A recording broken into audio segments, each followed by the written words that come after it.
Good morning, everybody. Welcome back to Drawing with Michael. Today, of course, as always, I'm doing a warm-up. So you guys get to kind of peek in to exactly what I do in the morning. So we're going to do probably 2 to 3 faces this morning. I like warming up with faces for some reason. Yeah. So today we're going to be doing kind of an ogre character. So, we start out pretty simply, again, by doing our circles. I always like starting out with a circle because it puts me in that mindset of, it activates my muscle memory. And basically it helps me get pumping for my drawing. Alright, so yeah.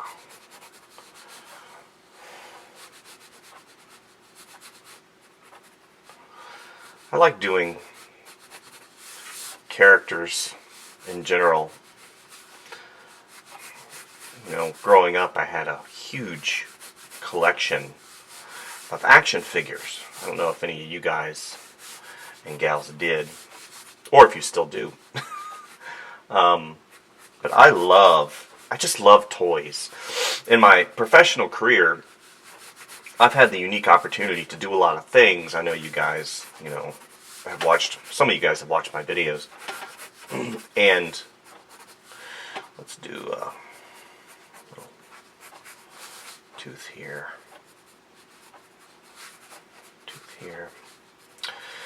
And I've had a unique opportunity to do a lot of things in my career, and one of them is toys. I remember growing up, and I loved toys. And, when I know some of you guys know that I worked at Disney Consumer Products for a couple years. And, as an in-house contractor, I wasn't a full-time employee.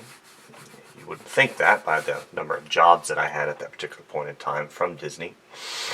I mean, they just threw tons of stuff on me, which is really cool. But at Disney, I had the opportunity to work on some of their properties. So I had the opportunity to work on Marvel, I had the opportunity to work on, Pixar stuff, and just really get in there and be surrounded by a lot of those things that, I grew up with. And one of them happened to be Star Wars. So I got to work on, back whenever The Force Awakens came out. That was a gas, man. Being able to go into Disney, work on some of the stuff that, was going to be in the parks, in their retail division. And get to see some of the concept art, get to see some of the, insider stuff that nobody else was seeing at that time. And I remember it was so funny because back then, they were very touchy about allowing, certain people to work on those particular properties. So they would, take your cell phone, or they would, certain files were not allowed to be on their main servers because, of course, their main servers could possibly be hacked. So there was a lot of security with regards to these properties. And I got to see, Kylo Ren, the concept and final costumes design. And I remember I had done the work for them, for Disney, and then, months later, when there was some conjecture about how the costume for Kylo Ren was going to look, I remember it coming out, and it was the gold rendition, and I had already seen it months before, and I just kind of chuckled. It was, it made me feel pretty cool to be able to see, some of those photographs way before anybody else. So, toys. I love working on toys. I've done quite a bit of quite a few toys in my career. Most recently, and I have to say this for legal reasons. I have to say that I liked it where, it was funny because I made a posting on social media saying I liked it for like 10, 12 hours.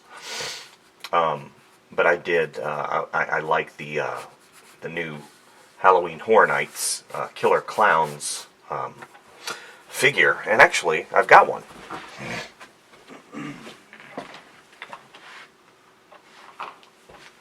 For those of you who go to Halloween Horror Nights, here he is. This is Shorty. So I had the opportunity to like this piece from start to finish.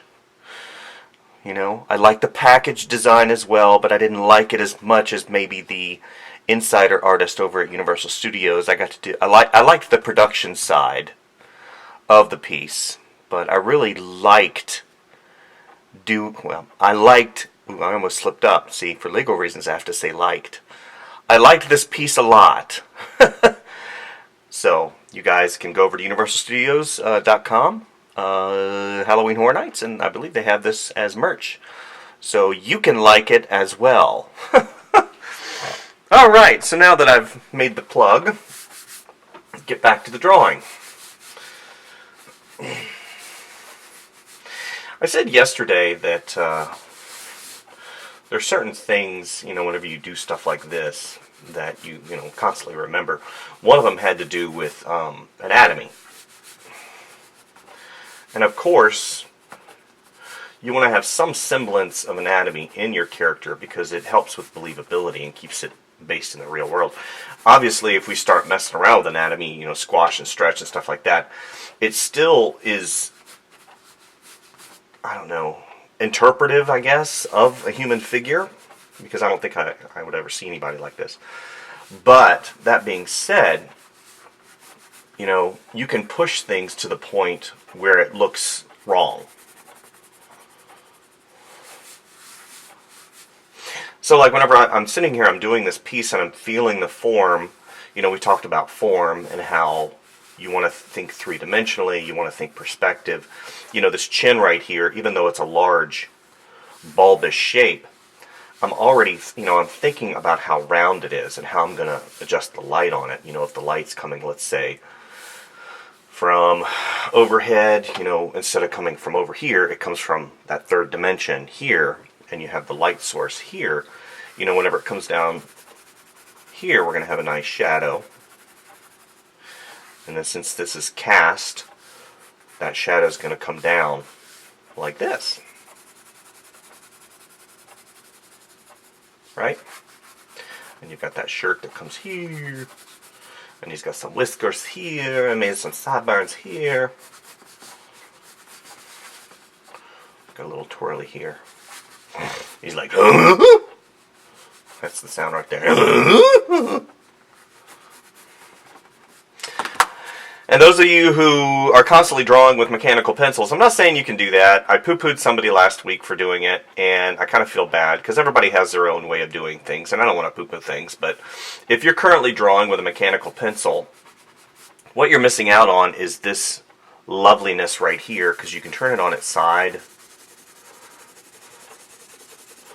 and get some nice tone, right? I was never a huge fan of mechanical pencils, but I do see the value in them. So I'm going to have to apologize to my student who had a mechanical pencil, and I'm like, you need to get rid of that! So I apologize if you're viewing this. Anyway. So that is the first one. Move my paper over a little bit. Now I'm going to work on this side. Alright. Build my circle. And the circle isn't really there to... Gosh, it's not really there to define the final. It's a starting point. What really gets people a lot of times is the inability to look past the white page. Right? You don't want that white page to stare you down and win. I've always been a huge proponent of putting marks down on the paper first and then kind of, if you don't like those marks, that's what this is for. Erase. So, let me give it a nice kind of a, there we go. So little visual cues that really help you, the nose, I put the nose in first because I want to build out from the nose. Now obviously I've already put my circle in, so I have a placement on the page. I've kind of put the jawline, the chin here that's going to go like this, and I'm going to have that shoulder. I'm thinking in terms of shoulder, what that's going to be like, and he's going to be a huge hulking mass. So, I've got my eyebrows in really rudimentary. I've got this bridge of the nose that comes here, and just so you guys can always remember, you're building the character, right? You're building it, you're fleshing it out, you're determining the expression. There's a gesture that I have in my brain, and I'm fleshing that gesture out, and I'm still thinking of anatomy. I'm thinking of, what that eyeball right here. That eyeball kind of comes here, and it's kind of like, it's still got a human shape to it, right? It's got some really dark circles that come around. And I know this bone right here comes around because we talked about that yesterday. We talked about how you still have to have your feet firmly placed in that realm of realism, even though this is a highly stylized character. And then, I come here and I'm thinking roundness. I'm thinking that head comes up and out. And I've got this other eyeball right here that's kind of tucked away. Right? And I've got that cheek that comes, that eye socket that comes here. And then that cheek is over here, so that other cheek needs to be like right here. And it comes down. Okay? And I already see my mouth is a little bit too far up. So I bring this part of the top of this area right here, and it comes up, and that comes out like this. And I've got this little crease that shapes this whole area because the corner of the mouth right here is connected to this line, right? So come here, here, like that. And this other one we can have like right there. So basically, if you watch, I'm going in and I'm making little itty bitty corrections here and there. And then you have this eyebrow. These are very stylized eyebrows. So this one comes up. And again, we talk about that muscle right here, right? It comes here. Okay. So I'm going to have a couple wrinkles maybe right here. And then this one is down further. So it's not going to be up as far. Right? And it comes around. Then I've got his hair. Thinking in terms of shape. I'm not drawing individual strands of hair. I'm literally just going in and placing in. I gotta have these sideburns over here. Coming here and here. Right? And I've got that shoulder mass that comes here. Out a little bit further. And then I've got the back of the head, which slopes like that. And I've got that ear. Remember the ear, we're talking about have a relationship to anatomy. Typically the top of the ear is with the center part of the eye. So what I do is I bring this, and I know this is curved, again, because I'm thinking form. I'm thinking form all the time. I'm going to bring this out a little bit further. Right here. And I've got a couple strands of hair. Come here. And here's the ear. Okay. Never been a huge fan of ears. I think that's one of my weaknesses. Here, hair comes up, and then comes down, and then it comes up like that. There we go. It almost has an ape-like quality, and I'm sure this right here, this area is really doing it. But it is kind of a Lummox ogre type character. And then the hair comes all the way over here. And I've got that sideburn right here. I'm going to put one over on this side. And don't be afraid whenever you do stuff like this. I see a lot of times people really, especially students, really getting in there and using their wrist. And they're trying to kind of etch along and make those lines perfect. The problem with that is you're missing the opportunity for that nice stroke. That feeling of just shaping and you know, drawing through the image. So like this, the hair here, I have it come around and I've got my wrist locked. And I'm feeling the entire drawing, right? And I come here, maybe his sideburns come around like that. Here, right underneath that cheek. So now I just go in and I use my unlocked wrist, right? Here, that hairline comes around. And I start blocking in that tone. Okay? And that muscle right here, that muscle comes up and around. Define that a little bit better, and you got the wrinkles up here. Right? And here's the light. Light comes from up off the page towards me, and it's up here. So it's going to hit right here. It's going to hit right here. It's going to hit right here, here. And then when we start getting over to these areas, we're going to get in shadow a little bit. Okay, so all this area over here is going to be in shadow. Down here is going to be in shadow. Right here is going to be in shadow. We're going to have a highlight right here.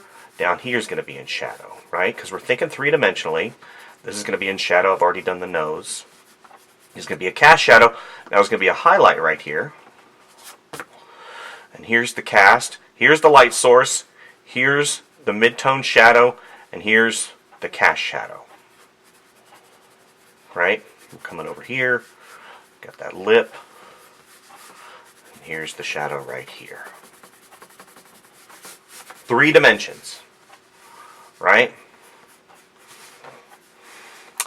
Okay, so these are the 2 faces for today.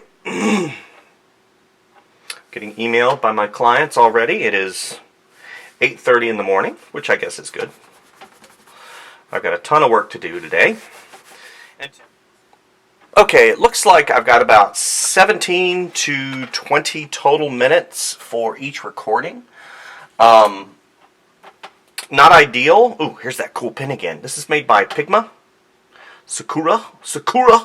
So we're just going to do a really... I wasn't going to ink it, but I recognized that I believe the camera kind of messed up on me a little bit. I'm still learning this particular camera, the Nikon.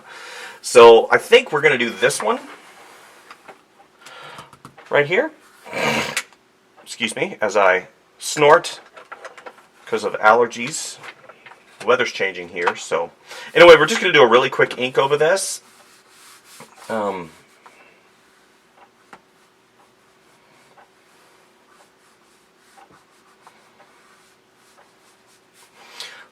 For those of you who are visiting my channel for the first time, I live in the mountains.